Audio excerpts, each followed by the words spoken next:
दें कि 24 राज्यों में आंधी, बारिश और तूफान का अलर्ट जारी किया गया है।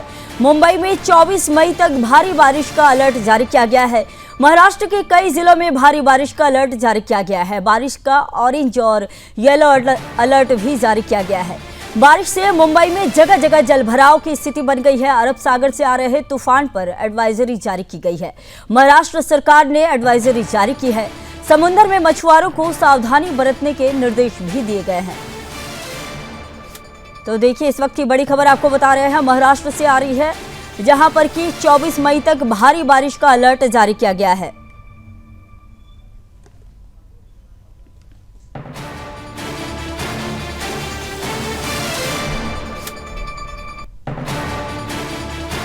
तो आपको बता दें कि मराठवाड़ा में 17 दिनों में से बेमौसम बारिश जारी रहेगी। अब तक बिजली गिरने से 27 नागरिकों की मौत हो चुकी है, वहीं 351 जानवर मर चुके हैं।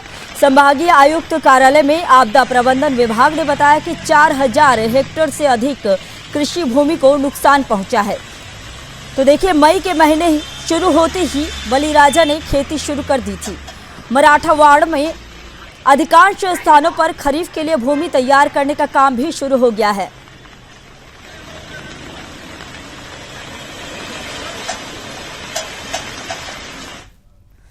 इसी खबर पर और अधिक जानकारी के लिए हमारे साथ संवाददाता बाबूलाल जुड़ गए हैं। बाबूलाल, बताइए कि क्या कुछ अपडेट है, कहां-कहां बारिश का अलर्ट जारी किया गया और कितना नुकसान अभी तक हो चुका है? जिस तरह से लगातार जो बारिश के अलर्ट जारी किए गए हैं, लगातार देखा जा रहा है कि कई जगह जलभराव की स्थिति बन गई है। बिल्कुल, देखिए, पूरे महाराष्ट्र में अगर हम बात करें तो पिछले 17 दिनों से महाराष्ट्र के साथ साथ पूरे मराठवाड़े में आंधी, तूफान और बारिश का कहर जारी है। और इस बारिश के चलते 17 दिनों में, पिछले 17 दिनों में अगर हम खाली अकेले मराठवाड़े की बात करें तो मराठवाड़े में ही बिजली गिरने से 27 किसानों की मौत की जानकारी सामने निकल कर आई है। साथ ही साथ कई जो है हेक्टर किसानों की जो जमीनें हैं, फसलें हैं, वो पूरी बर्बाद हो चुकी है, जिसके चलते किसानों की भारी चिंता बनी हुई। हम लगातार बता रहे हैं कि पहले ही किसान कर्ज तले दबे हुए हैं और उससे बेमौसम बारिश के चलते और किसानों के हाल बेहाल हो चुके हैं।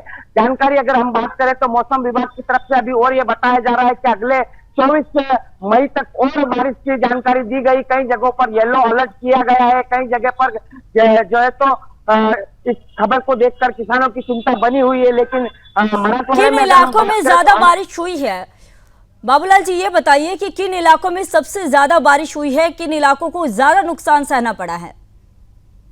देखिए, सबसे ज्यादा नुकसान की अगर बात करें तो मराठवाड़े में हिंगोली, परभणी, जालना, नांदेड़ और संभाजी नगर के कई इलाकों में भी भारी बारिश की वजह से काफी नुकसान हुआ है, जिसके चलते अलग अलग जगह से खबर निकल कर आ रही है। और तमाम मराठवाड़े के जो 8 जिले हैं उनमें बेमौसम बारिश और बिजली गिरने से किसानों की मौत की खबर निकलकर सामने आ रही है। लेकिन अभी जो आने वाले 4 दिन और है वो भी काफी चिंताजनक बताए। मौसम विभाग ने अलर्ट जारी किया है कि सभी सुरक्षित स्थानों पर, जो स्थानों पर बाढ़ जैसी परिस्थिति निर्माण हो सकती है, वहां से सुरक्षित स्थान पर चले जाने की जो जानकारी दी गई है। हालांकि प्रशासन की अगर हम बात करें तो प्रशासन ने भी पूरी तरह से अलर्ट पर रखा हुआ है और पूरी मुहैया कराया गया सुविधा, जिनकी तरफ से नागरिकों को सहायता प्रदान की जाए। सरकार की तरफ से एडवाइजरी भी जारी की गई है। उन एडवाइजरी में ये बताइए कि किन किन चीजों को बताया गया है, क्या एहतियात बरतने के लिए जनता को कहा गया है?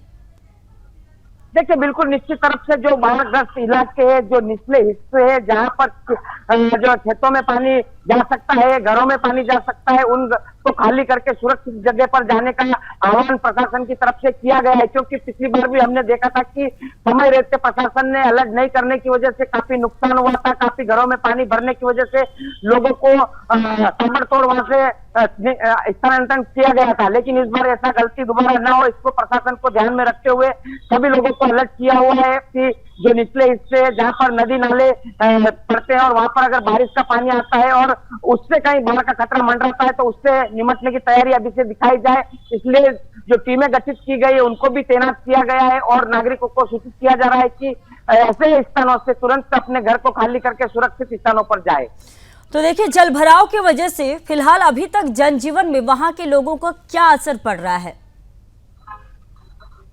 देखिए, निश्चित तौर पर बहुत सारे ऐसे इलाके हैं जहां पर हर बार बारिश आने की वजह से तबाही जैसे मंजर देखने को मिलते हैं। कई जगह पर ऐसे स्कूल है जहां पर स्कूलों में पानी भरने की वजह से वहां पर भी काफी तकलीफ होती है। हॉस्पिटलों में भी पानी भर जाता है, तो ऐसी जगह को पहले से ही सुरक्षित किया गया है। हॉस्पिटल की अगर हम बात करें तो सुरक्षित जगहों पर है हॉस्पिटल का इंतजाम किया गया है, ताकि कुछ भी परिस्थिति आए तो वहां पर नागरिकों को तुरंत जो है सेवा मिल सके, और ध्यान में रखते हुए नागरिकों को भी वहां से हटाकर अलग किया जा रहा है। लेकिन अगले जो 4 दिन बताए मौसम विभाग ने कि 24 जो है तो मई तक और भी भारी बारिश की संभावना है, जिसमें अगर हम मुंबई की बात करें तो महानगरी मुंबई में भी कई इलाकों में पानी भरने की खबर सामने आई है। लेकिन साथ ही साथ जो ग्रामीण इलाकों है उनमें भी भारी तबाही देखी जा रही है। तो तूफान की स्थिति फिलहाल कैसी है और आगे क्या लगता है और कितना असर डाल सकता है, और इसको लेकर सरकार क्या कुछ इसके एडवाइजरी जारी की है और क्या कुछ सरकार की तरफ से कदम उठाए गए हैं? जी, निश्चित तौर पर अभी जिस तरह से मौसम की हम लगातार देख रहे हैं कि जो भी जहाँ पे भी बारिश हो रही है पहले आंधी तूफान जैसी स्थिति होती है। कहीं घरों के टीन तक उड़ते हुए दिखाई दे रहे हैं। कई जगह पर जो शादी का इस समय कार्यक्रम चलता है तो वहां पर शादियों के जो मंडप बने हुए थे वो भी उड़ते हुए दिखाई दे रहे हैं। ऐसी घटना कल महाराष्ट्र के जालना से भी सामने आई है। एक शादी समारोह था, उसी दौरान जो है तूफान आया और उसके चलते पूरा मंडप भी बिखर गया, और वहां से जो आए हुए थे शादी समारोह के लिए उन सबको वहां से निकाला गया प्रशासन की तरफ से। तो इस तरह का घटनाएं सामने आ रही है। अगर हम बात करें तो बारिश का मौसम की अगर हम बात करें तो हर वर्ष जून के दूसरे हफ्ते में बारिश की शुरुआत होती है, लेकिन इस बार मई में ही बारिश की शुरुआत हो गई है और ये बेमौसम बारिश माना जा रहा है। जो किसानों की फसलें खेत में थी वो फसलें पूरी तरह बर्बाद हो चुकी है, और अब देखना होगा कि उन किसानों को सरकार से क्या राहत मिलती है, क्योंकि सरकार भी इसमें एक्शन मोड पे दिखाई दे रही है और प्रशासन को अलर्ट किया जा रहा है कि किसी भी तरह की नुकसान होने से पहले सब को सूचित किया जाए और लोगों को बचाया जाए। बहुत बहुत धन्यवाद, आपने जानकारी दी बाबूलाल जी।